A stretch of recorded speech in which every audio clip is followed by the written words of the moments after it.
it's a very important organ.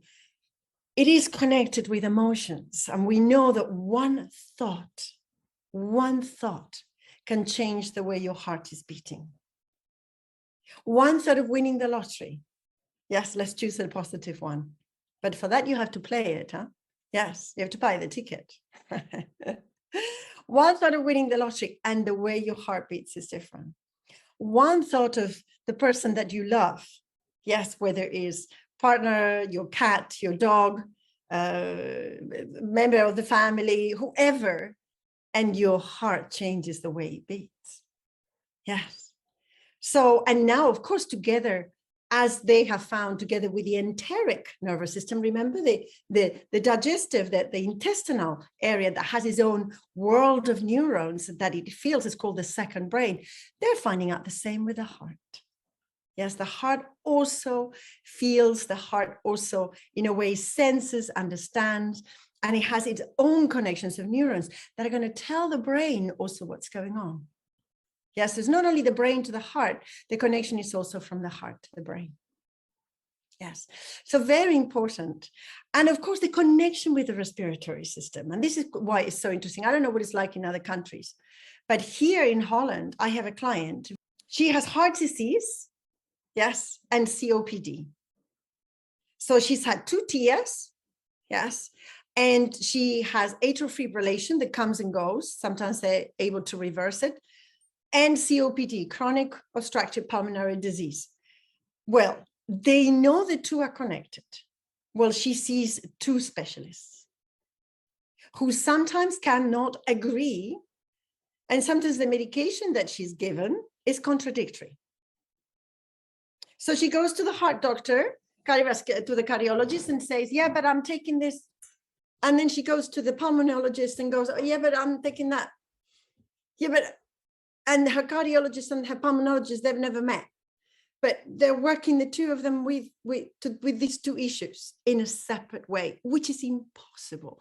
Working with the heart and the cardiovascular and respiratory system separately is impossible, as we're going to see. Yes, because we have the circulatory system, the systemic, and the pulmonary circulatory system that work together. It's impossible. Yes. So that's why a lot of people who have respiratory issues also have heart issues or cardiovascular issues, and the other way around. So here in yoga therapy, we're going to work with it together. The moment I have somebody who has cardiovascular disease of any kind, high blood pressure, whatever, I'm going to look at the breathing system and the other way around. So right now I have a client with high blood pressure.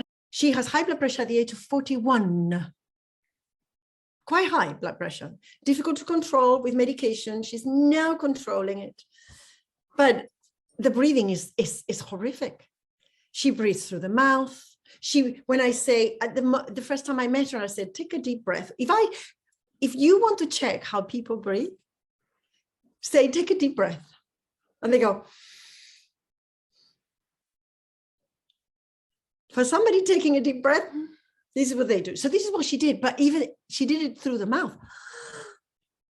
And I thought, oh my God, yeah, 41, high blood pressure. No doubt. I mean, yes, I mean, no, not surprising. And the other way around, if somebody comes to me with a chronic issues of asthma, chronic issues of breathing disorders, then I'm going to expect that at a certain age, they might develop cardiovascular issues, a little bit of high blood pressure, or at a young age, palpitations, panic attacks. Yes. Somebody comes to me with palpitations. One of the things I'm going to check first of all is to see, okay, let's do some blood work and let's check if this person doesn't have any anemia, anything that could be causing this if they're young. But otherwise, I'm also going to look at how they're breathing. And panics. I mean, it's like, yes, you cannot panic if you breathe functionally. It's almost impossible. Yes, it's very hard. And if you go to the panic, you can control it. Yes. So it comes together: heart palpitations, tachycardia, irregular heartbeat, high blood pressure, low blood pressure, everybody, low blood pressure. Yes, we discovered recently one case study that I was working with somebody. This person had severe low blood pressure and their breathing rate, wait for this, was 3 to 4 breaths per minute as a natural form of breathing. Now, we know that ultimately, when we read like, oh, do you slow breathing? Yes, we want to reach the 3 to 4 breaths per minute. But this person, as a natural breath, is 3-4 breaths per minute and very low blood pressure. Yes. So something is going on. It's been affected by it. The breath, the blood pressure, and the heart. Yes. So not too much and not too little, as they always say. A nice balance. And we're going to see how we can work with that with yoga therapy. The wonderful thing about it, and we're going to learn about it, is about what we also learn in the nervous system is not only the stress response, but the relaxation response. And that is what we work with. And this is so wonderful because when you introduce the relaxation response, which is the way the body physiologically will react to relaxation, the heart rate goes down, the breathing rate goes down. And a whole lot of beautiful things happen to the body.